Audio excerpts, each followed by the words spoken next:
humanap ng katulad mo rin.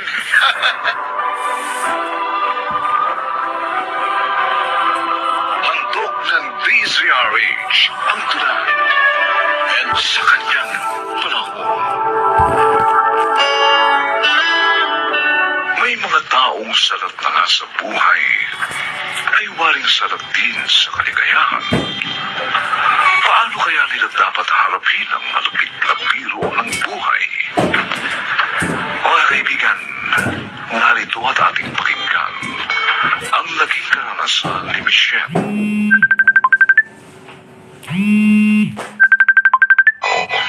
Sa ating tulang, sa kanyang panahon.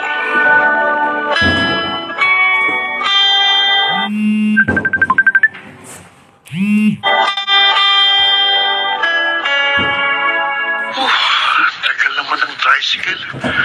Yung iba naman kasing driver, kapag ganitong mainit, tinatamad mamasada. Kakainis. Ang init pa naman maghintay. Hello, Jean. Oh, ito na naman si Michelle. Mukhang sasabay na naman sa akin sa tricycle to. Naghihintay ka rin ba ng mga sasakyan? Oo, papasok ako sa trabaho eh. Uy, sabay ulit tayo sa tricycle ha. Mamamalengke kasi ako eh. Pasensya na. Mag-special ka na lang. Kasi special ang kukunin ko eh. Nagmamadali ako eh. Dadaan din naman sa palengke ang tricycle na sasakyan mo eh. Isa pa, ayoko nang tinutokso ko sa'yo ng tropa. Naiinis ako eh. Iniisip nila pumapaton ako sa mukhang... Naiintindihan mo na siguro yun. Hindi naman tayo bagay eh. Sige. Ha? Special na lang din yung sasakyan ko tricycle. Pasensya na.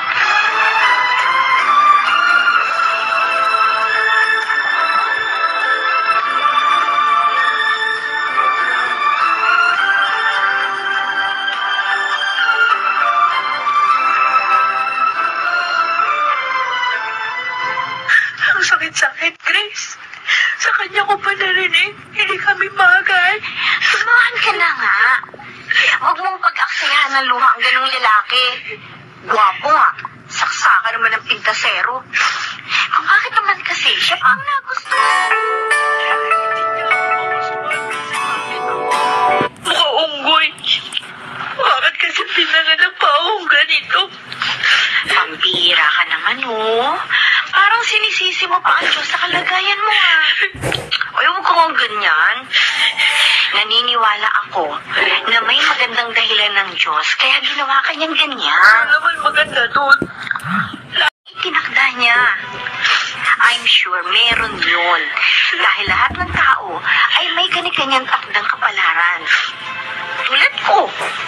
Natagpuan ko ang boyfriend ko nang magpunta ako sa isang radio station. Oh. Sa bagay. Baka nga sa ibang paraan ko makikita ang lalaking para sa akin.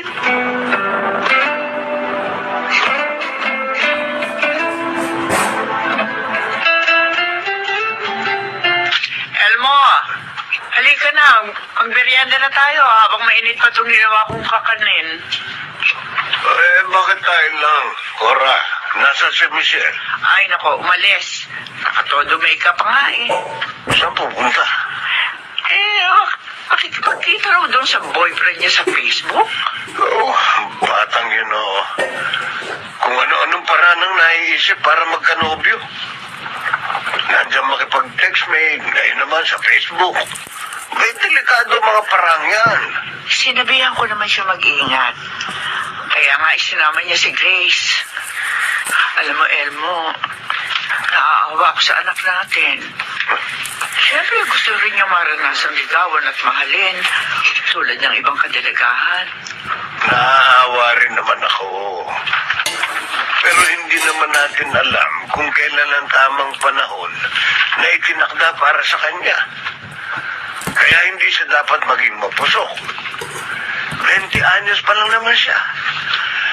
Ang dapat niyang gawin habang naghihintay, ibaling ang pansin sa mga bagay na makabuluhan.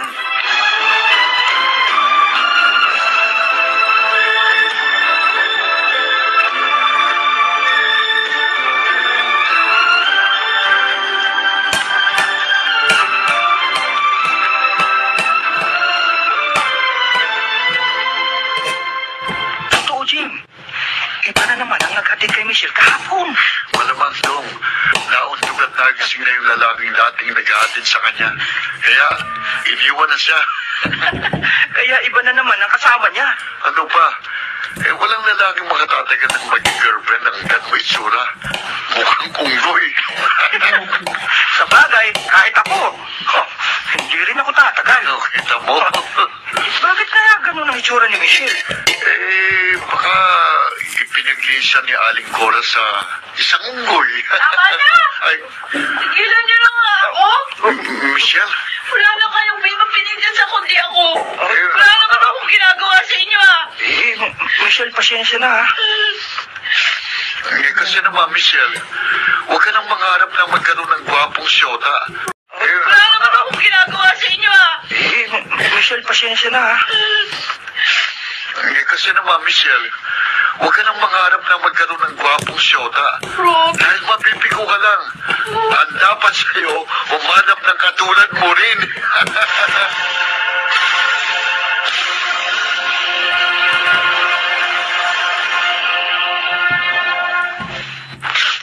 ang lubid na ito. Itong tatapos sa mga paghihirap ng loob ko. Wala palang bata ako. Lagi na lang ako tinutukso. Pinagtatawanan ng mga tao. Dahil sa itsura ko.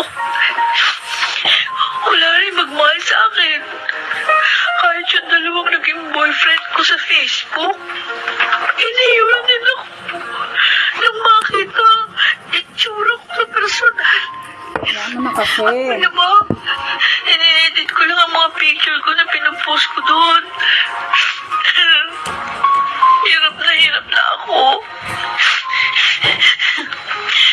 Sa tali kong lubid na to, silig ko. Tapos, isasabit ko doon.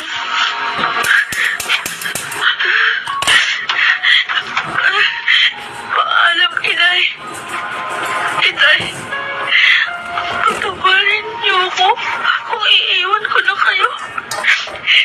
Talagang hindi ko na kaya. Naitali ko na sa leg yung lubid. Sasabit ko dito. Iyan ay hilaing.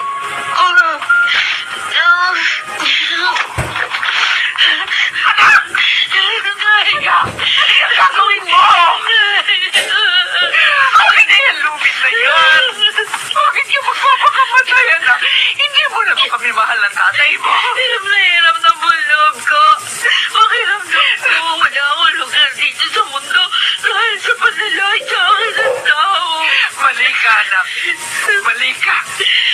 Lahat ng tao may lugar dito sa mundo. Bigay yun ng Diyos. Kasama ng pagpapahiram niya ng buhay sa atin. At ang lugar na yun, mapapaganda natin kung gagawin natin makabuluhan ang ating buhay. Kung nasasaktan ka sa mga nangyayari sa'yo, lalo kami. Dahil kami ang mga magulang mo. At mahal ka namin. Ngunit nagpapakatatag kami para sa'yo. Kaya sana naman, ganun din ang gawin mo. Huwag mo kaming iiwan na lang. Uling gagawin yun, ha, Michelle? Uy, kasalanang malaki yun kay Lord. Talagang hindi na, Grace. Nagliwanag ng isip ko dahil sa pangyayaring yun. Hindi pala ako dapat patalo sa mga nanunungso at umahabang sa akin. Kahit ganito ko, magagawa ko pa rin pagandahin ang buhay ko. Yan. Yan ang kaibigan ko. Palaban na ngayon.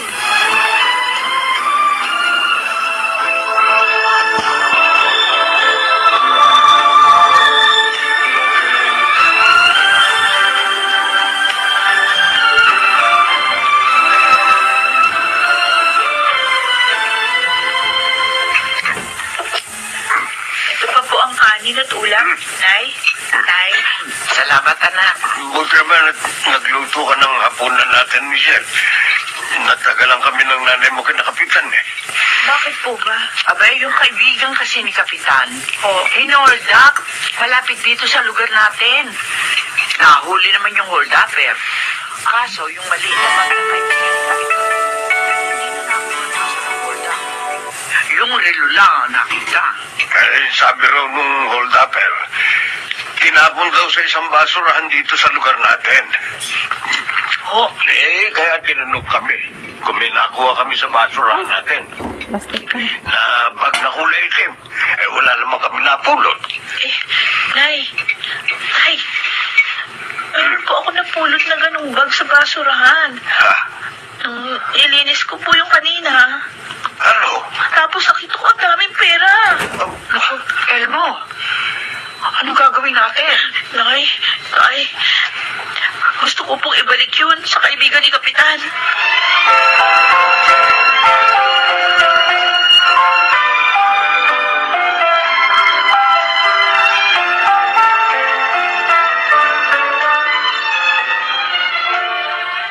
Salamat sa pagbabalik mo sa akin itong pera ko, Michelle. Kung iba yun, baka hindi natin sinuli. May malaking halaga rin ang ₱250,000. Hindi ko po maatim. Hindi po maatim ng konsensyon ko ang kinin ng hindi sa akin, Sir Victor. Ay, pinalaki namin siya na maging tapat, sir. Salamat sa inyong lahat. Lalong-lalo na sa iyo, Michelle. Napakaganda ng kalooban mo. Masaya po ako. Masarap palang buhay ng kabutihan kahit papano. May nagiging maganda sa akin. Huwag sana kayong magagalit. Bakit ba nagkaganyan ang itsura ni Michelle?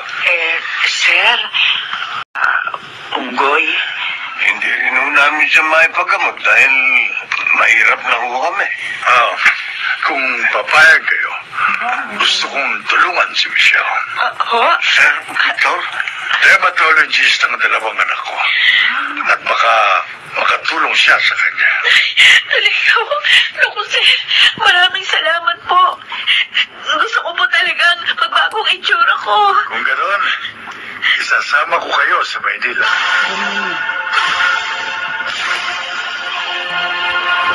Gumawa ng mabuti, bumalik ay kabutihan. Gaganda na siya. Mulutia Soap Breed Chicken. Isa na namang taong nawawala ng pag-asa ang natulungan mo. Nabago ang pananaw niya sa buhay dahil sa pagkausap mo sa kanya. Halos hindi po siya makapaniwala nung malaman na pareho lang kami ng itsura noon at ginabot lang po ako ng mga anak ninyo. Kaya iba na ang itsura ko ngayon. At dahil doon, ngayon, handa na siyang sumailalim sa gamutan.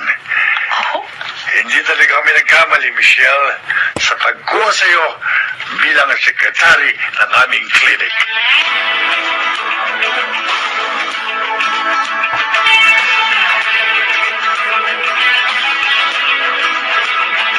Inay!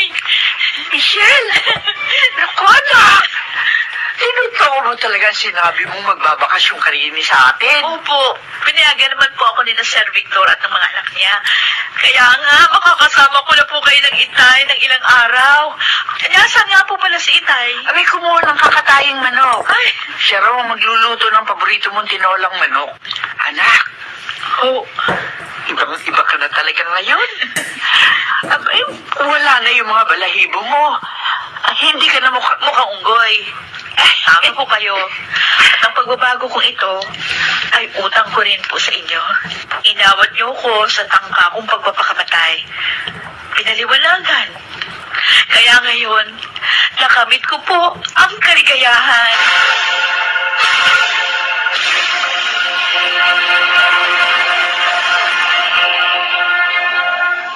Laging may matamis na bunga ang bawat kabutihan. Kaya sana ito'y hangaring makamtan ng bawat nilalang sa kanyang panahon.